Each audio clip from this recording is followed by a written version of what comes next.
You have everything needed for the extravagant journey that is your life. We either make ourselves miserable, or we make ourselves strong. The amount of work is the same. The trick is in what one emphasizes. We either make ourselves miserable, or we make ourselves happy. The amount of work is the same. A path is only a path, and there is no affront to oneself or to others in dropping it if that is what your heart tells you. Look at every path closely and deliberately. Try it as many times as you think necessary. Then ask yourself alone one question. Does this path have a heart? If it does, the path is good. If it doesn't, it is of no use. The basic difference between an ordinary man and a warrior is that a warrior takes everything as a challenge while an ordinary man takes everything as a blessing or a curse. The aim is to balance the terror of being alive with the wonder of being alive. In a world where death is the hunter, my friend, there is no time for regrets or doubts. There is only time for decisions. A man of knowledge lives by acting, not by thinking about acting. We hardly ever realize that we can cut anything out of our lives, anytime, in the blink of an eye. For me, there is only the traveling on paths that have heart, on any path that may have heart, and the only worthwhile challenge is to traverse its full length, and there I travel looking breathlessly. Anything is one of a million paths. Therefore you must always keep in mind that a path is only a path. If you feel you should not follow it, you must not stay with it under any conditions. To have such clarity, you must lead a disciplined life. Only then will you know that any path is only a path and there is no affront to oneself or to others in dropping it if that is what your heart tells you to do. But your decision to keep on the path or to leave it must be free of fear or ambition. I warn you. Look at every path closely and deliberately. Try it as many times as you think necessary. This question is one that only a very old man asks. Does this path have a heart? All paths are the same, they lead nowhere. They are paths going through the bush, or into the bush. In my own life I could say I have traversed long paths, but I am not anywhere. Does this path have a heart? If it does, the path is good, if it doesn't, it is of no use. Both paths lead nowhere, but one has a heart, the other doesn't. One makes for a joyful journey, as long as you follow it, you are one with it. The other will make you curse your life. One makes you strong, the other weakens you. Before you embark on any path, ask the question, does this path have a heart?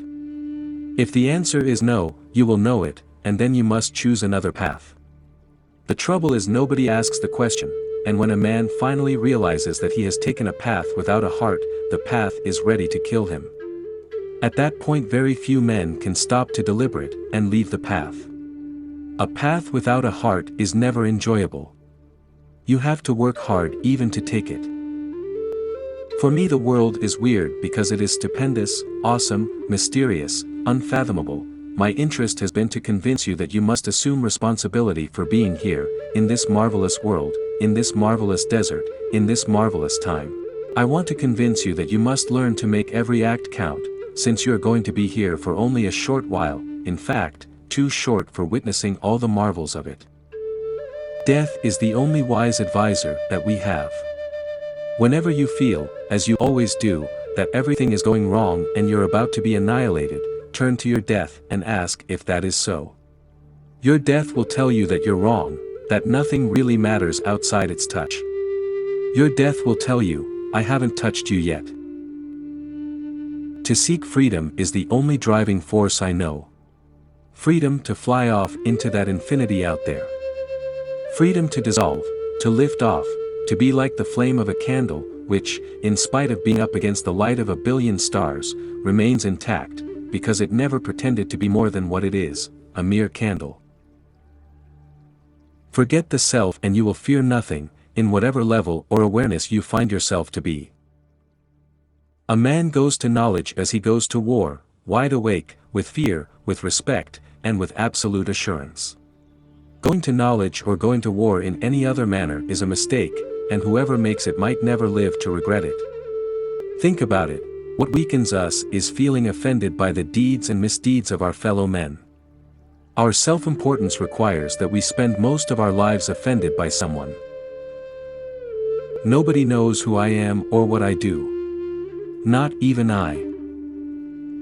Only as a warrior can one withstand the path of knowledge. A warrior cannot complain or regret anything. His life is an endless challenge, and challenges cannot possibly be good or bad. Challenges are simply challenges. You have little time left, and none of it for crap. A fine state. I would say that the best of us always comes out and we are against the wall, when we feel the sword dangling overhead. Personally, I wouldn't have it any other way.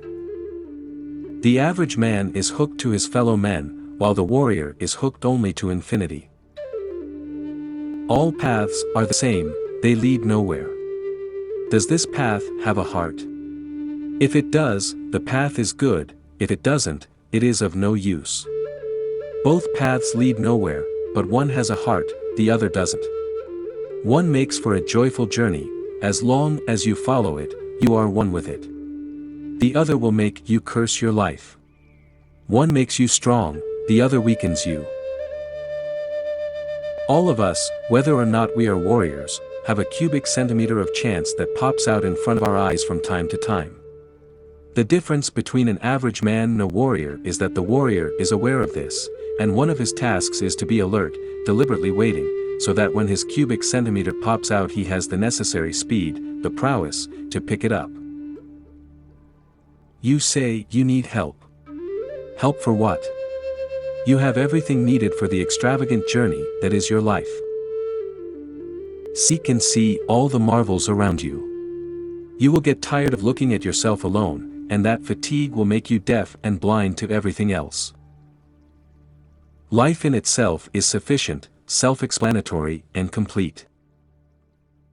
For an instant I think I saw the loneliness of man as a gigantic wave which had been frozen in front of me, held back by the invisible wall of a metaphor.